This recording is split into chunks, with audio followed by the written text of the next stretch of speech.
Welcome back to Half the Battle. I'm your host, as always, Daniel Levi, and today we're going to talk about the Dana White's Contender Series Week 1. And my friends, it's going down this Tuesday night live at the Apex in Las Vegas, Nevada. We got 10 prospects fighting for that UFC contract, and man, I cannot wait to break down this card. This is the best time of the year for us UFC fans, and don't let anyone tell you that Contender Series is ruining the sport. They're not allowed to watch this video, so without further ado, let's get down to business. Because kicking off this card in the middleweight division is a matchup between Murtaza Talha, who's 7-1, taking on Baysangur Susurkaev, who's 8-0. Currently, they got it Susurkaev minus 275. The comeback on Talha is plus 215. So Susurkaev is 24, Talha is 29. Both men are 6 feet tall.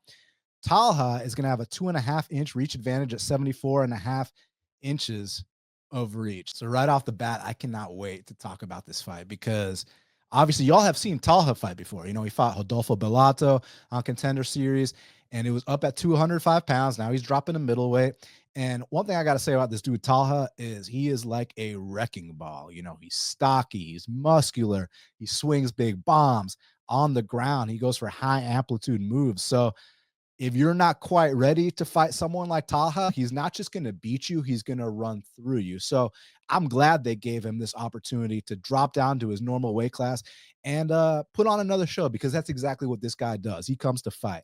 But on the other side, with Baysangur Susurkaev, man, I got to let y'all know right now off the bat, I had not heard of any of these prospects besides Talha, because I saw him fight Bellato. But besides Talha, I had not heard of any of these prospects.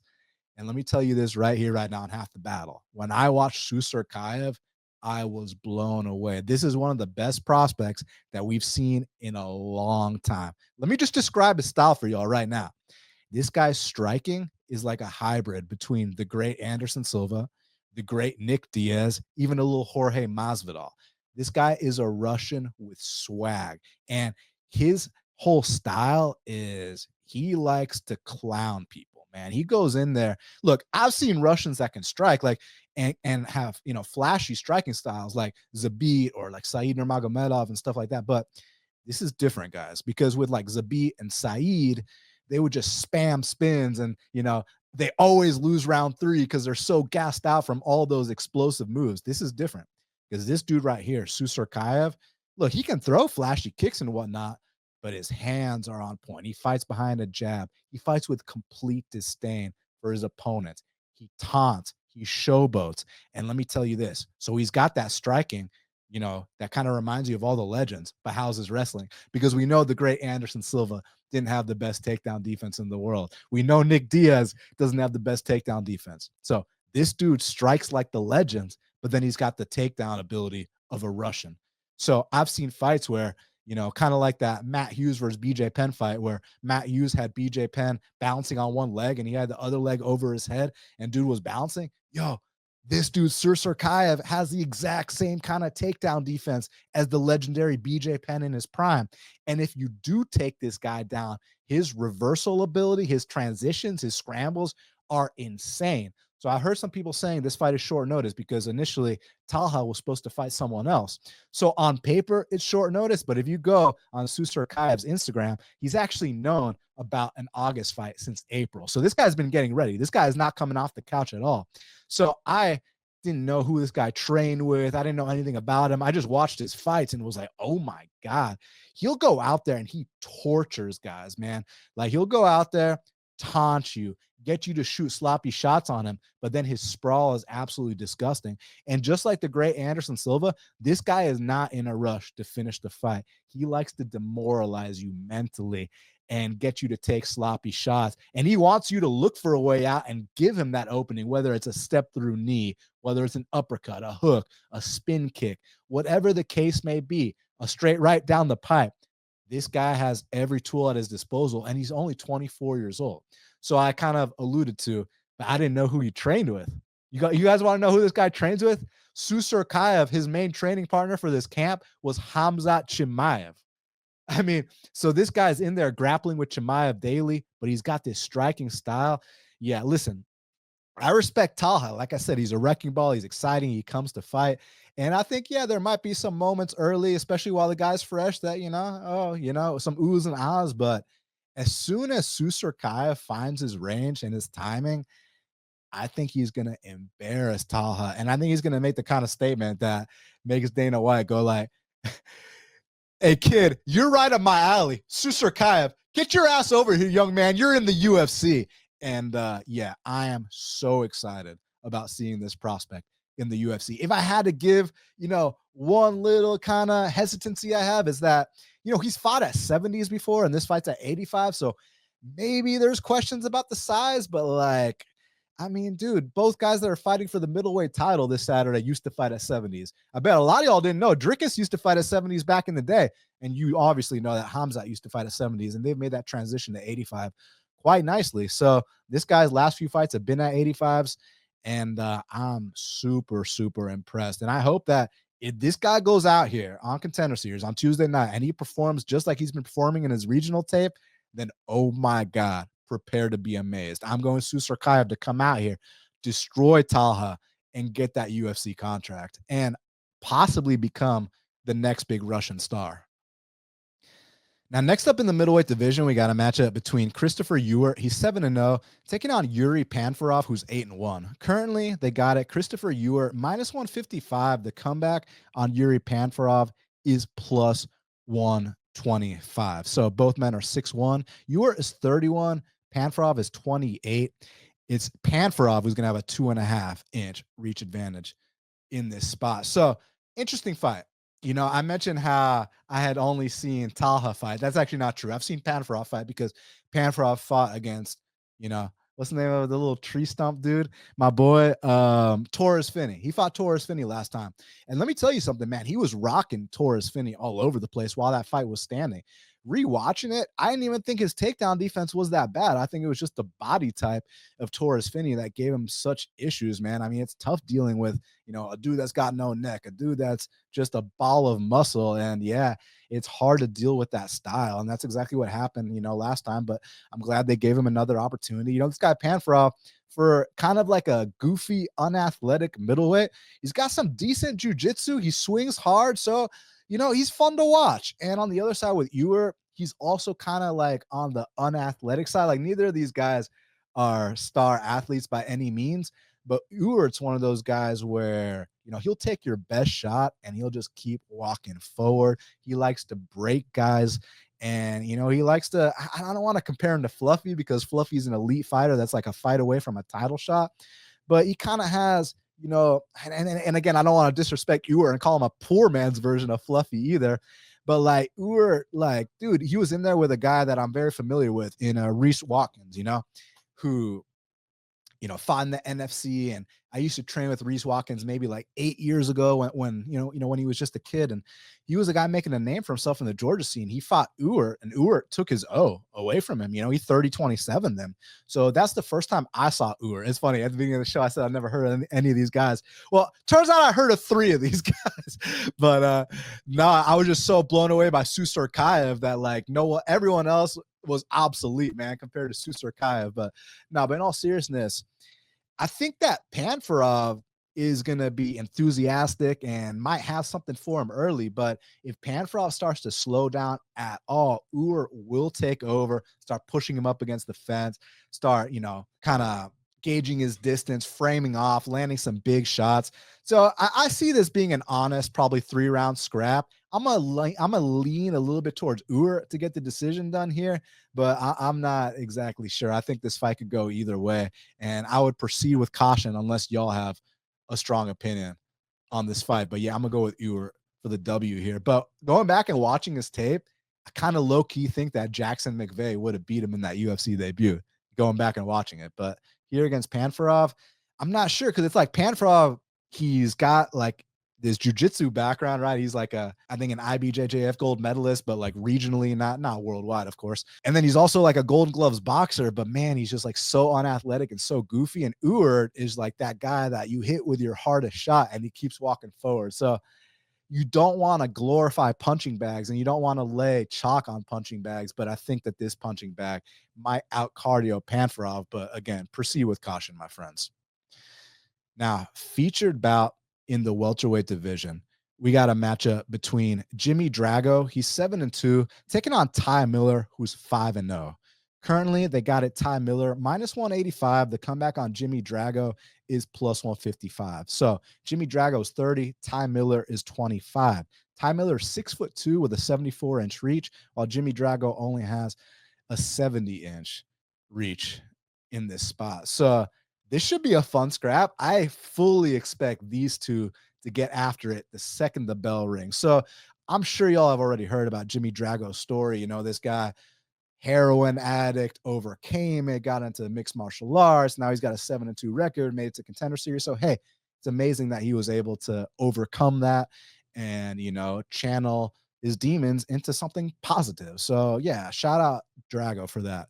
With Ty Miller, man, he's pretty talented. He's got some nasty hands. He kind of reminds me of like an orthodox Tim Means. You know, he comes from that Albuquerque scene. And this guy's straight punches are nasty. One fight ago, when he KO'd that guy with that 1-2, it was like a gunshot went off. And you see those reactions, you're like, damn, this guy's got a bright future. And when you've seen this guy get taken down and get put in bad spots, he stays very, very relaxed. He's able to reverse those positions, get himself on top. So man, I see this being an honest 3-round scrap where both these guys are super hungry for that contract. This could be the fight of the night. You know, I expect them to swing big, but I think the difference here is I think on paper, Ty Miller is a little bit more technical, right? His punches come straight down the pipe. He's very, very composed, but you can't count out a guy like Drago, you know, overcoming what he's overcame, knowing how tough he is. And he hits pretty damn hard too, you know, and you could say his striking attack is a little more well-rounded, you know, more kicks and stuff like that. But Miller's got some pretty clean hands for MMA, man. And for a young kid, it seems like he's developing the right way. And it's also cool to see a guy coming out of Albuquerque who's not from the Jackson camp. He's actually from that no holds barred camp. I don't remember exactly what they're called, but it's not Jackson Wink. It's like the competitor, the Jackson Wink. So that's gonna be really interesting to see. And yeah, Drago, super tough guy. I just see this being, you know, like a fight of the night type scrap. Like I said, I'm gonna go with Ty Miller in that situation. Now, next up in the featherweight division, we got a matchup between Radley De Silva, he's 7-1, taking on George Mangos, who is 7-0. Currently, they got it. George Mangos minus 135. The comeback on Radley De Silva is plus 105. So Radley is 30. George Mangos is 21. He's just a kid. Both men are 5'10. George Mangos is going to have a 1-inch reach advantage at 71 inches of reach, but I actually think it's going to be Radley De Silva who's the more physical guy in this spot. Very, very interesting fight. So with this kid, Mangos, he's basically a young phenom. I think out of the two, he's got the brighter future. He's probably going to go further. But the thing about it is he's 21. He's just a kid. So even if he loses here, I still think this kid can come back and have a very bright future in the UFC. With De Silva, it's kind of now or never because he's 30 years old. He's a grown ass man. And I like both these guys a lot. Look, with De Silva, he's kind of got a unique blend of styles because on the feet, he throws big spins, man, like huge spin kicks. I don't know if it's a Taekwondo or a Capoeira background, but the bottom line is this guy favors spinning over throwing hands. And then interestingly enough, he transitions those spin kicks into takedown attempts. And like I said, he is physical when he's on top. Also, y'all got to check out that spinning head kick knockout he had a fight or two ago. That was sick, man. And then when he gets you on the ground, man, he is hard to get off of you, man. He'll pass your guard. He'll take your back. He'll choke you out. He's a physical dude. But on the other side with Mangos, I'd say on the feet, he's more well-rounded. Like he can spin just like De Silva can, but Mangos probably has better hands than De Silva. But where this gets interesting is that Mangos loves his jiu-jitsu a lot to the point where I'm concerned that he might play off his back here. If you go back a couple fights ago where he fought this Van Heerden guy or whatever, Buddy was straight up grinding him out for 2 of the 3 rounds. What happened in that 3rd round? So Mangos is down 2 rounds. Mangos gets a flying triangle, which I mean, that's dope as hell. You love seeing it, but you just don't know how often you're going to see stuff like that on Contender Series, let alone the UFC level. So handicapping that here, it's kind of like, man, I could totally see De Silva come out here and lay on this guy for 2 of the 3 rounds and go out there and win a decision. But where I'm concerned is that So with De Silva, the kind of downside for him is I think there might be a chance that he can gas out in fights with heavy paces. Like these guys he's been fighting against don't really push him to the limits. Like I think that Mangos is willing to go to. So I've seen little instances where De Silva's got to catch his breath, and I don't blame him, man. Like when you're throwing spin after spin after spin, and then your alternative to spinning is wrestling, dude, that takes a lot of fucking energy. So I completely understand. But Mangos, he's content to lay on his back because he trusts his jujitsu so much. But he's also, for only being 21, I'd say he's got really good fight IQ, and he knows, like, he knew he was down on the cards, and he knew he had to press the issue in that fight. And since then, he hasn't really been tested. He's kind of just like knocked dudes out in the first 30 seconds, the first 2 minutes, which is great. Hey, you're doing your thing. But obviously, you wonder how they're gonna do when they get tested. So this one, I legitimately do not know. I could see this one going either way because, like I said, I think Mangos is the more talented guy, but I also think he's 21. He's just a literal kid. He could lose this, go back to the regional scene, come back, get a little more experience, come back, and then get a contract. And then with De Silva, he's got to be hungry. He's got to know this is his only chance. But at the same time, if he starts gassing out late second round, third round with Mangos, he could get finished in this spot. So this one, I'm not sure. So we're going to flip a coin. So we're going to give Mangos heads, and we're going to give De Silva tails. We got heads. So we're going to go Mangos to get this W. But yeah, I'd proceed with caution betting wise, man. This is one where I could see it go either way. So if one guy comes out here and dominates, that's going to be pretty incredible to see. But before the fact, I see this being a closely contested fight. But the coin flip had Mangos winning, so I'll pick Mangos for the dub. Main event of the evening in the middleweight division. We got a matchup between Ilian Bouafia, he's 6-0, taking on Neemias Santana, who's 7-2-1. Currently, they got it. Ilian Bouafia minus 220. The comeback on Neemias Santana is plus 180. So Bouafia is 28, Santana's 27. Bouafia is 6'5". Holy shit. Santana's 6'2".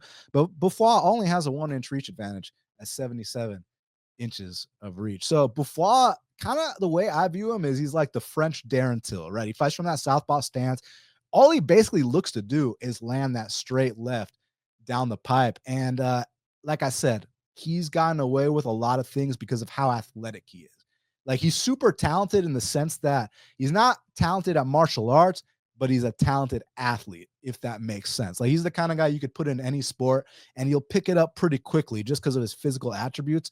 But when it comes down to his actual like technique in fighting, I don't think it's that great, but I think that his athleticism will take him far. And then on the other side with Santana, he's a mean dude, man. Like this guy comes out there, he likes to swing bombs, he likes to play the mental games. And if he feels like he's got you rocked, he does this thing kind of like Gene Silva, where he just puts his hands down, walks you down, starts talking shit to you, then starts teeing off on you. And he also got some of that Susurkaev in him. Like he fights nothing like Susurkaev, but I'm saying attitude-wise, where like if he hurts you, he's not just going to pounce on you. He might like to torture you a little bit, tell you to get back up, make fun of you a little bit, then get back to work, So Santana is a problem, man. And but on the other side with Bouafia, it's just about how much development has he made since his last fight and how far will that athleticism take him now that, hey, you're not on the French regional scene anymore, kid. Now you're at Dana White's Contender Series. You get past this, you're in the UFC. This ain't no joke anymore. Now you're getting into a real fight. This kind of low-key reminds me of that Contender Series fight between that dude Cavalcante and Ko. Ko, the dude that just beat Oban Elliott. Ko was a big underdog in that spot. Cavalcante was the freak athlete. Ko was kind of the more meat and potatoes guy. Santana, he's a little more wild than Ko, I'll say that, but I still think that there's a more well-roundedness to his game than Bouafia. And I think that he might actually be more UFC ready at this point than Bouafia. Now that remains to be seen. We'll see. Bouafia could just come out there, straight left, knock him out, and he could be, the best French prospect we've seen since who knows what. But like, yeah, I don't know. I'm just very worried that like the thing that stands out most about him is not his fighting skill. It's not his technique. It's his athleticism and his physique. So like, yeah, we'll see. Maybe he's leveled up, but I think Santana can come out here and make this guy fight, right? Put this guy in the first real fight he's been in where like the opponents aren't just running away from him. The opponents aren't broken before the fight even begins. The opponents aren't scared to throw a punch at him, right? Like, so this is going to be the first time we see Bouafia in a real fight. I think. And I'm not sure how he responds. Maybe the kid's the toughest guy we've ever seen, but until I see that, I know what I'm getting from Santana. And I'm getting a Brazilian bomber that's hungry for this opportunity. So for that reason, I'm going to take Santana for the upset in the main event of Dana White's Contender Series Week 1. So my friends, now we got to talk about the prospect to watch for Dana White's Contender Series Week 1. And it is a no-brainer. The fighter to watch for this week, for week 1, is Baysangur Susurkaev. Dude, I had zero expectations when I went into tape. And when I saw this kid, I was blown away. This guy keeps his head on his shoulders, which I'm sure he will. He trains with like Hamza. And for 24 years old, he's so mature ahead of his age. And the way he fights, like I haven't been this excited about a prospect in a long time. Dude, if this guy fights on Tuesday night like he did on his tape,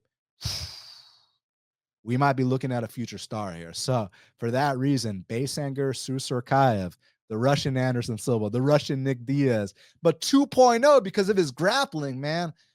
He's my fighter to watch. Well, my friends, we did it. It's going down Tuesday night live at the Apex. I'm going to be back later this week on Wednesday specifically to break down UFC 319. And then next week, you already know the deal. Every Monday, y'all can expect Contender Series content from me on Half the Battle. So y'all do me a huge favor. Smash that like button. Subscribe to Half the Battle. Help me get to 10K subscribers on Half the Battle. Leave me a comment. Subscribe like I said. And I look forward to speaking with y'all soon. I'm on Instagram at Half the Battle Pod, TikTok at Half the Battle Podcast, Twitter at Best Fight Picks. Thank you so much for all your support. And until the next time, let's cash these bets.